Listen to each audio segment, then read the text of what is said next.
सुप्रभातम बच्चों। आज मैं वर्ग नवम के छात्र छात्राओं को संस्कृत में परीक्षा के दृष्टि से जो आप लोगों की बोर्ड परीक्षा होती है नवम वर्ग में, उसके आधार पर जो क्वेश्चन आते हैं उन सभी मॉडल क्वेश्चन के आधार पर खंड वाइज प्रश्न दिए जाते हैं, जिसमें से पहला है अपठित अवबोधनम। इसका मतलब होता है कि आप इस चीज को किताब में नहीं पढ़ेंगे, बाहर से कहीं से छोटी सी कहानी का गद्यांश या किसी का चरित्र का गद्यांश आपको दे दिया जाएगा और उसको ध्यान से पढ़ने के बाद उसके आधार पर प्रश्न पूछे जाएंगे। किस प्रकार प्रश्न पूछे जाएंगे और कैसे उसका उत्तर देना है, इसको हम आप लोगों को समझा रहे हैं, जिसे आप समझ करके परीक्षा में आप उसको लिख सकते हैं। तो सबसे पहले आपको गद्यांश जो दिया रहेगा उसको ध्यान से पढ़ना है और उसके अर्थ को समझना है, और उसके बाद उससे जो प्रश्न पूछे जाएंगे प्रश्नों को भी बढ़िया से पढ़ करके और उसी गद्यांश से आपको उसका उत्तर मिलेगा, उससे आपको लिख देना है। तो सबसे पहले एक उदाहरण के रूप में, अभ्यास के रूप में आपको हम इसे बता रहे हैं। आप इसे समझें और इसको और अभ्यास करने का प्रयास करें, जिससे आपकी परीक्षा में अच्छे अंक प्राप्त हो सके। तो सबसे पहले गद्यांश आया है, उसमें से देखिए लिखता है, इसको पूरा ध्यान से देखेंगे पढ़ेंगे तो आपको जरूर समझ में आएगा। गीतायां कर्तव्य परायणा एका विशिष्टा शैली प्रतिपादिता अस्ति, येन कर्मणा मनुष्य कर्मबन्धना विमुच्यते, अनेन मनुष्यस्य कौशलं वर्तते, कर्म बंधन दूरीकरणं साधनं च कर्मयोगो अस्ति।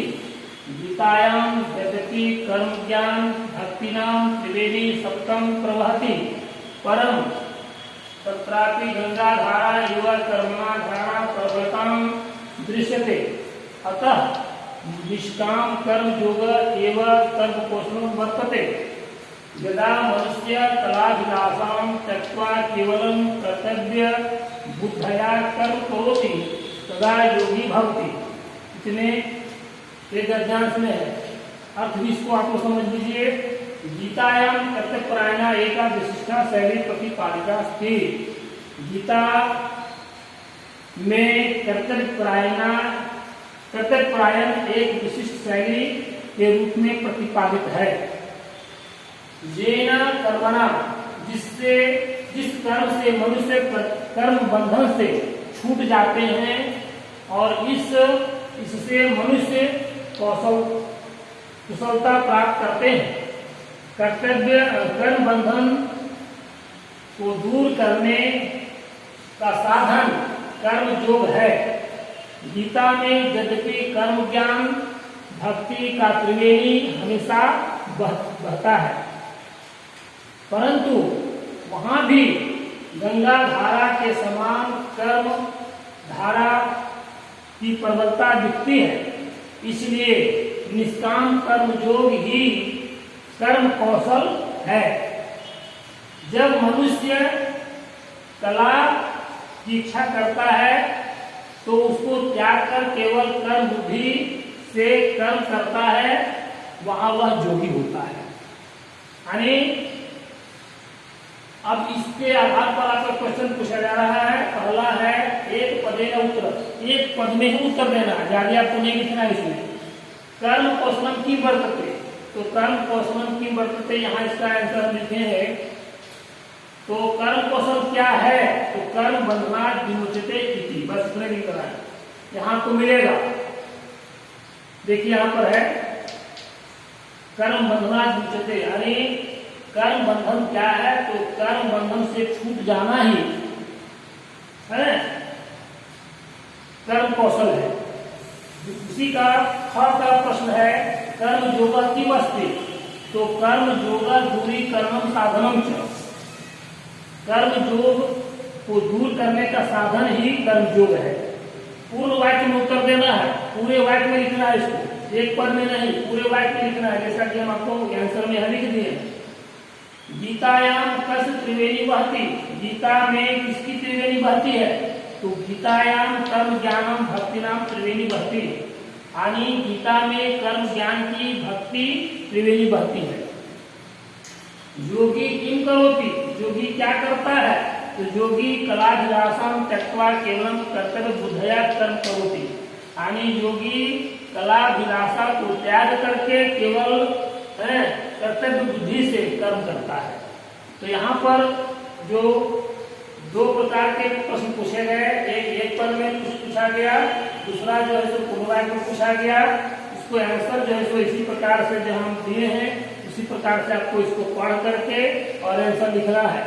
जैसे तैसे आंसर नहीं लिखना है। इससे क्या होगा कि जितना मार्क्स आपको मिलना रहेगा निश्चित रूप में मिलेगा।